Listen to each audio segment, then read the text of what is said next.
What's up, Badger fans? Let's do a show on Kyan Berry Johnson as we continue to break down this 2024 class player by player. This is one of the more polarizing kids in this recruit or in this class. I had our community prospect ranking show where everybody sent their rankings in, their lists in. Kyan Berry Johnson had a number one on one of those lists. There was a fan who had him as the best prospect in this class, and there were numerous fans who didn't have him on their top 10 list. You look at recruiting experts, Rivals has him as a 4-star. He's 3-star everywhere else.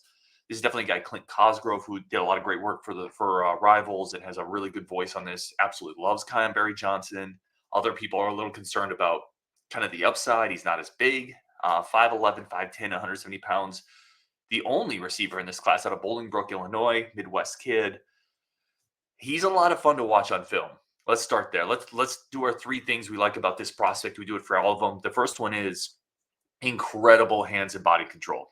Like, he is unbelievably athletic in the air, jump balls, catch ball, or contested catches. He's got long arms, so even though the height isn't quite there, he's got a big wingspan for a receiver. Just unbelievable hands, though, and that's going to translate no matter what, right? We're going to talk about size later, what his ultimate fit is, and maybe this offense, but great hands, just excellent hands. And listen, Badger fans, can we think back to last year? Right? You tell me we couldn't use somebody on this team with great hands. That is Kyan Berry Johnson. Number two thing I like about it is versatility. Big time special teams player. Can play in the slot. Can give you maybe some options in smoke routes, receiver screens, maybe some jet sweeps. You can get him the ball in a lot of different ways and get him in space, right? So I think there's versatility in his game. And then the third thing is ability in space. Like, he has incredibly quick start and stop ability in open space. He makes people miss. Some of his ability to change direction and change pace is really nuanced. And by that, I mean, he doesn't need to do a lot to make somebody completely flail, right? He has the ability in space to quickly change direction and maintain his speed. He's not stopping and starting all the time. He can just do a quick cut and leave people in the dust. That really shows up and is evident on the special teams film. He's a weapon. Kyan Berry Johnson is a weapon. Now, I think where some of the polarizing stuff comes in is people look at the size, and part of it is just they wish they would have gotten Kyan Berry Johnson and a bigger receiver on the outside and paired the two of them, right? And that's not fair to Kyan Berry Johnson. That's not his fault that the Badgers didn't also go get a bigger receiver.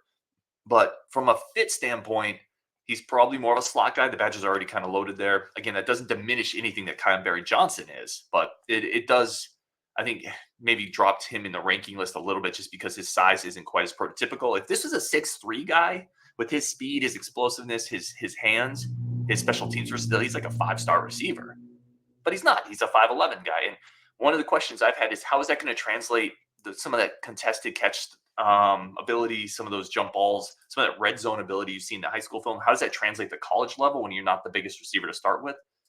But some of those other traits, like, that translates, right? The hands, the body control, the ability in space, the special teams versatility, all of that translates to the college level, right? There's no reason he couldn't do it at the next level. So I like the prospect a lot. I've said it before, I wish they would have got another receiver as well, but Kyan Berry Johnson's a really nice piece in this class. Again, a 4-star per Rivals. So certainly someone that the people in the industry are very, very high on. After seeing him in camp, they raved about him. So let's put on the film and let's watch Kyan Berry Johnson. And this is fun film. That's one of the things we like about guys like Kyan Berry Johnson is sometimes it's just, you can break it down, but sometimes you just want to sit back and enjoy fun film. And you're going to see the ability to play a lot out of slot in high school. And I think that's where he's going to play in the college level, but it's just extremely quick. And then once he's in the open field, he's a problem. I mentioned being able to make people miss without putting a lot of effort into it. That right there, just quick inside cut. The guy had no chance. I mean, he's breaking ankles out there. Here you see special teams ability. Again, something I've talked about a lot. He's extremely fast, quick, and explosive. Something that you definitely need on this team. Difficult to bring down open space. Him and Jay Harper both have special teams ability. There's a couple other guys in this class that could do that. But he's a game-breaking type of athlete. Somebody that is going to increase the athleticism on the team. Here you see just an incredible catch. Like, what is that? In fact, we got to see that one again. Like, what the heck is that? And again, that's sometimes why we watch sports, just to see people do stuff like that. That's incredible. That's a rare catch. I mean, there are not many people who come down with that ball. It doesn't matter the level. The ball control, the hands, the hand-eye coordination, incredible stuff there from Kyan Berry Johnson. Here he is getting deep through kind of splitting the seam. In the red zone here, this is a place they used him a lot in high school. He just has the ability to make contested catches, be more physical than his size looks like. There has no chance. The DB has no chance. There's just nothing you can do with a guy at that level of quickness, at that level of football. So I like him. I think he's a great piece of this class. I do wish they would have gotten a receiver, but I think he brings tremendous ability. Special teams here again, a punt return. We talk about the recruiting checklist we kind of go through. Does the film back up his talent? Yeah, the film is a check here for sure. It's a ton of fun. There's a little Devin Hesterish stuff right here. The film backs it up. Does the offer list back it up? Not really with him, right? When we go through this kind of checklist of all the ranking metrics we look at, it's not a great offer list. And I kind of wonder if that was partially because the size kept teams away a little bit. Cincinnati, Syracuse, Boston College, UConn was in on him, a couple other schools as well. Does the athletic measurables back it up? Yeah, I think those do back it up. He's very fast. I think he's a 4.45 guy, somewhere in that range. Good vertical jump. So I think athletically he fits the bill. And then do the recruiting rankings back it up? He's got 1 4-star ranking on Rivals, so you got to be pretty good with that too. Especially Wisconsin's history at receiver, you get a 4-star on any of the recruiting services at receiver. That's a pretty big get. So good prospect overall. I'm really excited to see how he fits. I'm hopeful that it can translate. But I think at a minimum, you're going to bring somebody in who can give you explosive plays out of the slot, some special teams versatility, and somebody that defensive coordinators are going to have to account for because you can get him the ball in various ways. So that is Kyan Berry Johnson. As we continue to march through this 2024 recruiting class, he is the one receiver in this group. Definitely somebody that's going to be counted on to be a big part of the Badgers' future. Oh, and now, yeah, like I always said, we're going to kick over to other people to talk about his game. We talked about this recent spat of commitments. Zooming out, who is the most underrated prospect, do you think, in this class right now, outside of maybe those 4? Oof. I mean, there's a case to be made for a lot of guys. Kyan Berry Johnson has got a lot of pub, and he, I think, is a guy that Rivals is going to bump up to a 4-star, so he may not fit the bill as much as maybe, I don't know. You can make a case for a few guys, but Kyan Berry, in terms of offer sheet, and in terms of how much I know this coaching staff likes him, I'd go as far as to say he was their number 1 receiver on their board, and that stacks up against Amarion Stewart, and that's not a knock on Amarion Stewart. That goes to show you how much they like Kyan Berry Johnson, the fit that he is in their offense. So one of them is Kyan Berry Johnson, 5'10", about 165-pound receiver out of Bolingbrook, Illinois. Curious what your thoughts are watching him on film. I was surprised to see him listed at 5'10", 160 after watching the tape. I watched the tape before digging into the profiles, and I was like, he is 5'10". I thought he was 6'2", just watching him play on Friday nights. There's a lot to like here from a floor perspective. I think he is a productive route runner. I think he's got a great combination of body awareness and ball skills, and he tracks that thing incredibly well. The extension, the ability to go above the rim and win a contested ball is there for him, and he's good after the catch as well. I think this is a pretty well-rounded receiver who I thought had great size attached to his name there as well. So the size doesn't bother me as much as maybe it would otherwise if I would have started with the size and then went to the tape. But I think he plays bigger than he certainly is, and he's a playmaker. And I think that's something that obviously everybody needs on their roster. And it's one of when we first started doing these shows like a year ago, it was like, what type of players does Wisconsin need to push the narrative and change it? It's these kind of guys. It's playmakers. It's wide receivers who just individually can make things happen even when the scheme or circumstance say otherwise. So I think this is a interesting recruit for Wisconsin. I know he was recently on campus and has the Badgers right at the top of this thing.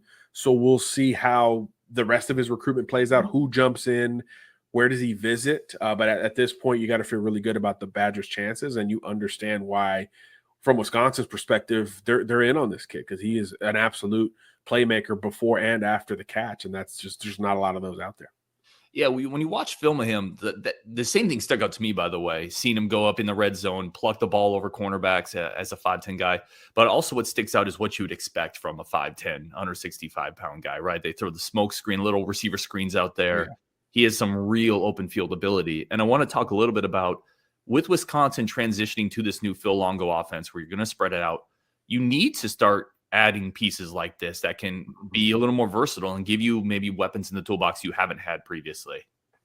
That's a great point, right? Just the slot receiver in general, which was used to be such a, kind of a curse word in the industry, is a huge plus nowadays. So you need these types of players, these technicians that can work open in the middle of the field, and more importantly, they can serve as an extension of the running game, right? Throw them a smoke screen, throw them a bubble, and let them cook, as the kids say, and you're moving the chains thereafter. So when you talk about space and tempo, these are the players that help you bridge a lot of those gaps, because oftentimes it's timing based. You're not going to take a 7-step drop and allow 4 receivers to get vertical on 1st and 10. It's going to be something that's a little bit more quick hitting, and these guys can get open a little bit sooner. And if they don't, they have more ability to shake that first defender off after the catch as well. So just as much as you need your big classic 6'3" wide receiver 1 types on the outside, you need those slots and tight ends and really running backs too to counter that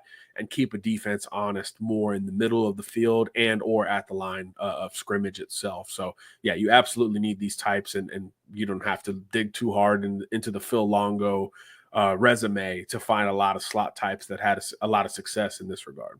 Brian, I wanted to really pick your brain on a player who, I don't want to say polarizing, that's the wrong word, but there's people who look at Kyan Berry Johnson, the 2024 receiver commit for the Badgers out of Bolingbrook, Illinois, and look at the small frame, and they kind of say gadget guy. There's other people who say he's blowing up at camps, had a great job at a rivals camp. Tom Lemming just released a tweet that said, I love this kid.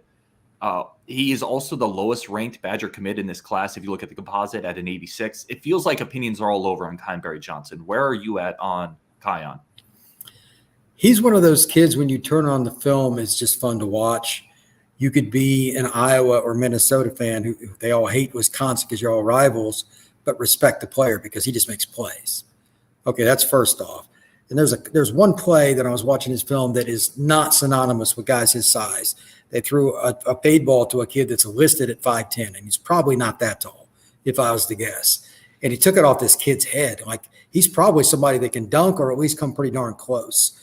And when you get guys like that, there's more possibilities. Are they going to run jet sweeps? Of course they are. But he's also not just some guy that's a gadget player in terms of just screens and reverses. He can catch the ball down the field. And that's what separates those big guys. It's why 40 times you're kind of goofy, especially with kids that are like 6'3", 210. I don't care as much. You can just throw it up and tell other teams what you're going to do, and sometimes that you're going to win. This young man can do that to a certain degree, and he's like 5'9.5" or something like that. They're going to find some niches with him. I'm curious. A punt return, he's the kind of guy, he's fearless. Put him at punt return. I mean, kickoff return's kind of dead in college football with how they've changed the rules, but punt return, you can still do that. And he's a guy, don't be surprised if they ran him in Wildcat or did something else too. You never know. Athletes are athletes, and they'll find a way to get them on the field. If it's not already obvious, I have a lot of confidence in Fickle, but they need playmakers on the outside. So he's going to get more chances anyway. So I have a big thumbs up for him. And this is a kid we talked about in the first segment of the show going into Illinois. This is another example of that with the staff. And a player going into Phil Longo's system. I think Badger fans are used to this. I mean, just because we've seen Paul Chris, Barry Alvarez, Brett Bielema, this type of offense for 20 plus years. This player probably wouldn't have fit as well in that style. But going into Longo's office with space and speed and space, he feels like a really dynamic fit. Josh Downs was a speedster for them that was not, I don't even know if he was 6 foot, and he found ways to get him the ball down the field, intermediate, across the middle, etc. Why wouldn't he be able to do it with a similar kind of player? I think this is just kind of the tip of the iceberg, and once Wisconsin is able to throw the ball a little bit more, being kind than what they did with their last 3 coaches, it's pretty easy to say, well, really, in the history of the program, it's pretty easy to say they're going to be able to recruit a few more good receivers. Kids want to see it, though, man. They want to see it, and I can't blame them for that. So they want to see that you have a quarterback because the receivers need to have that to be really successful. So this is a very important first year for Fickell and the offense. They need to be able to throw the ball even when other teams know they're going to throw the ball.